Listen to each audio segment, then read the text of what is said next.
You're a child, sitting quietly, when you hear someone being treated unfairly because of how they look. No one explains it.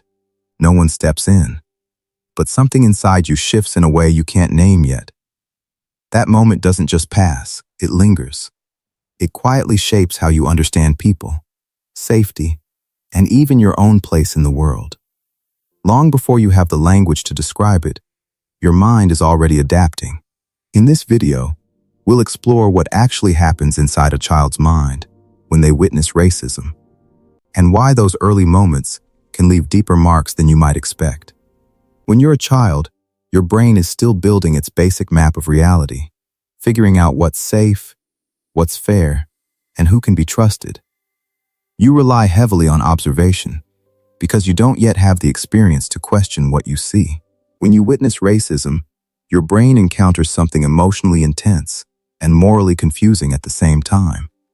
You feel that something is wrong, but you don't have the framework to fully understand why. So your mind starts filling in the gaps. It draws conclusions, stores emotional impressions, and forms patterns based on limited information. And that's where the first psychological mechanism begins to take shape. The moment becomes emotionally encoded. This is when your brain stores a strong emotional memory tied to something distressing or unfair. Children experience emotions more intensely because their ability to filter and rationalize is still developing. When something feels wrong, that feeling doesn't get softened, it gets absorbed deeply. Because of this, moments of witnessed injustice don't just fade, they become emotional reference points. Even if you don't consciously remember the event later, the feeling it created can stay with you. You might carry a vague sense that the world is unpredictable or unfair, without being able to trace where that belief started. For example, you might see a classmate being mocked for their ethnicity, and later find yourself feeling uneasy in group settings, even when nothing obvious is happening. That emotional imprint becomes a quiet background signal, and from there, your brain starts trying to understand the rules behind what you saw. You begin learning by watching others. This is social learning, absorbing behaviors and attitudes simply by observing the people around you. As a child, you look to adults, authority figures, and peers to understand what is acceptable. If something happens and no one challenges it, your brain may interpret that silence as approval. This doesn't mean you agree with what you saw. It means your mind is trying to make sense of social norms with the information available. Over time, repeated exposure without correction can normalize harmful behavior. It becomes something that feels familiar, even if it still feels uncomfortable. For instance, if you regularly hear adults making biased comments and no one questions them, you might start repeating similar language without fully understanding its impact. This is how behavior gets passed down, not always intentionally, but through observation. And as these patterns settle in, they begin to shape something even more personal: your sense of identity. You start absorbing messages about who you are. This is identity internalization, the process of taking external signals and turning them into part of your self-concept. Children naturally look outward to understand their value. They notice how people are treated and begin to ask, often silently, where do I fit into this?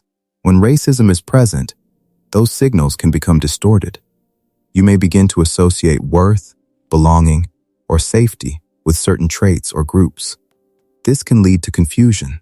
You might feel unsure of your place, or begin to adopt beliefs that don't truly reflect who you are. A child from a marginalized group, for example, might witness discrimination and start questioning their own value, even if no one has directly targeted them. At the same time, a child outside that group might unconsciously absorb ideas of difference or hierarchy. These internal shifts don't always feel clear, but they create tension, and your brain, naturally, tries to resolve that discomfort. You experience a clash between beliefs. This is cognitive dissonance, the mental discomfort that comes from holding conflicting ideas at once. As a child, you often believe that people should be kind and fair. But when you witness cruelty or injustice, that belief is challenged. Your brain doesn't like unresolved conflict, so it looks for ways to reduce the discomfort. Without guidance, It may settle on explanations that make the situation feel more coherent. Even if they aren't accurate, you might minimize what happened, ignore it, or even rationalize it. For example, you might think, maybe they deserved it, not because you truly believe it, but because it helps your mind restore a sense of order. This process isn't about intention, it's about emotional survival. But over time, unresolved dissonance can create uncertainty about what's right and what's safe.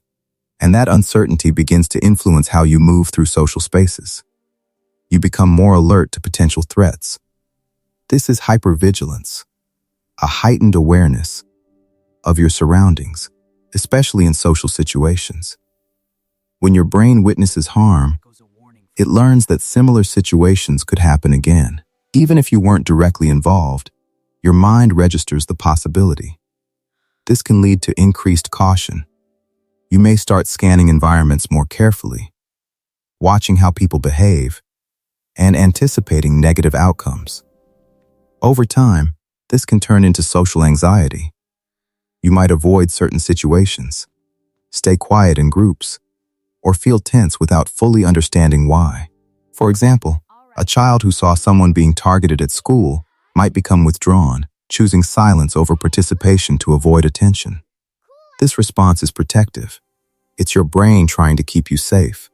But when it becomes a pattern, it doesn't just protect you. It shapes how you see the world. You begin forming lasting beliefs. This is the development of your worldview, the mental framework you use to interpret people and situations. Early experiences act like a blueprint. They influence how you categorize others, how you define fairness, and what you expect from the world. If those early experiences include unchallenged racism, your brain may form associations that persist into adulthood, often without conscious awareness. These can become implicit biases, automatic judgments shaped by past exposure rather than deliberate thought. For example, you might grow up subtly perceiving certain groups as different, or interpreting social situations through assumptions formed in childhood. These beliefs don't always feel obvious. They operate quietly, influencing reactions, decisions, and expectations. Over time, they shape not just how you see others, but how you understand justice, empathy, and belonging. So when you look back at those early moments, they weren't isolated. They were formative. Childhood exposure to racism doesn't just pass through you. It settles into emotional memory, shaping how you feel long before you understand why. You learn social norms by observing others, even when those norms are harmful or left unchallenged. Your identity begins to form around the messages you absorb, while confusion and discomfort push your mind to create explanations that may not be accurate. Over time, these experiences influence your sense of safety, your behavior in social settings, and the beliefs you carry about others. What you witnessed didn't just show you the world, it quietly taught you how to feel about it. If this helped you understand these patterns a little more clearly, you can share your thoughts below, or stay with us for more reflections like this. Sometimes, understanding where things began is the first step towards seeing them differently and choosing what you carry forward.